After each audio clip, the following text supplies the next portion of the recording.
This is what Ninjago could look like if LEGO locked the heck in. 2026 gives us the return of Ninjago Legacy for the theme's 15th anniversary. After 5 years when it seemed like this beloved line of sets would never return, we were blessed with hands down some of the best Ninjago sets we've gotten in a while.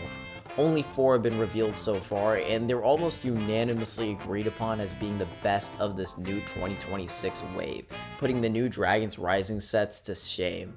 The Blacksmith Shop, Ninja Character Display, Lloyd's Titan Mech, and of course the Old Town just show us a glimpse of the potential Ninjago Legacy has, now that it's back in full force. But they shouldn't stop here because there's still so much potential with the theme. That begs a really important question. Hey everyone, Bricksider here, and today we're going to be breaking down what LEGO Ninjago Legacy sets we still need. Now, because of the way they're doing the exclusive 15th anniversary minifigures, we know that there's only one previous Elemental Master missing, which potentially means we're only going to have one more Legacy set, and even then, that probably won't be revealed until the summer wave. But even if that's all we get this year, there's still plenty more room for set releases in 2026 and beyond. So let's go season by season and compile a list of some of the most necessary ones.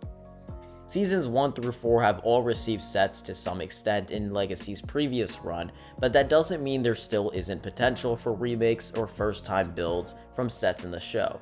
The main thing that really sticks out to me is that we still have not gotten a remake of the Tread Assault from 2012. We got literally every other golden weapon vehicle, but for some reason they stopped at coal.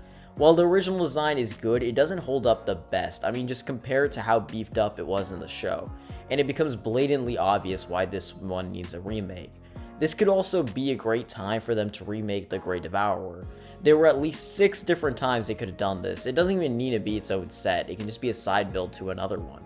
It's the big threat of Rise of the Snakes. It feels like if they could do the Overlord Dragon, there's no reason the Great Devourer also shouldn't exist.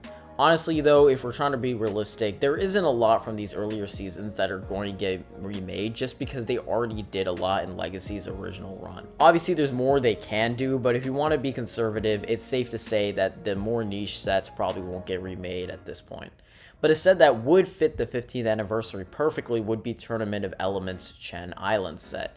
This season has only gotten a few Legacy sets so far, and this would be an amazing idea in my opinion, especially because this will also be the 10th anniversary of the season, and it fits the theme of Elemental Masters that they have going. I mean, imagine what this set could be. They could have one big building, or even better, a bunch of smaller buildings that could include things like the different arenas that Chen has the Elemental Masters battling at, the rooms that they stay in, and of course, Chen's throne room. This season is so immersed in one location, and the fact that we never got anything close to representing it in set form just feels like wasted potential. It doesn't even need to be at a D2C scale, they could just probably make it a $150 to $200 set. For seasons 5 to 10, we've only received one set by the time they got to Possession, and well, Legacy was already coming to an end. The original Possession wave had some all-time bangers, and I would honestly be happy to see any set return.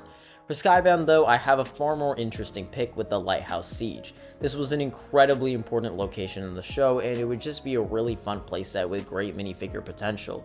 Hands of Time includes a build that honestly had so much missed potential and seems exactly up LEGO's alley for a remake in 2026 or beyond.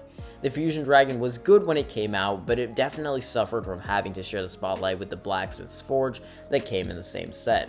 A more fleshed out full version of the Fusion Dragon would look so sick in my opinion. The biggest missed potential of the Oni trilogy sets was the Oni Titan or the Colossus in the show. This thing was an absolute monster in Sons of Garmadon and especially hunted, but the set version didn't really recapture the scale or monstrosity of the creature. A Legacy remake including Garmadon, Oni Mistake, Skylar, and a few others could make for a great $80 to $100 set. And for everything after Masters of Spinjitzu, my hot take is we don't really need Legacy remakes for them. Don't get me wrong, if we do get them, I'll be happy, but I'm also worried that getting too many of them will take away slots for other, more quote-unquote necessary sets from the first 10 seasons. I mean, would you rather have a remake of a set that came out in 2019 or beyond, or 2012 through 2018? That's just my thoughts, and I'd love to hear yours in the comments down below. Anyways guys, that's all from me. I'll see you in the next one.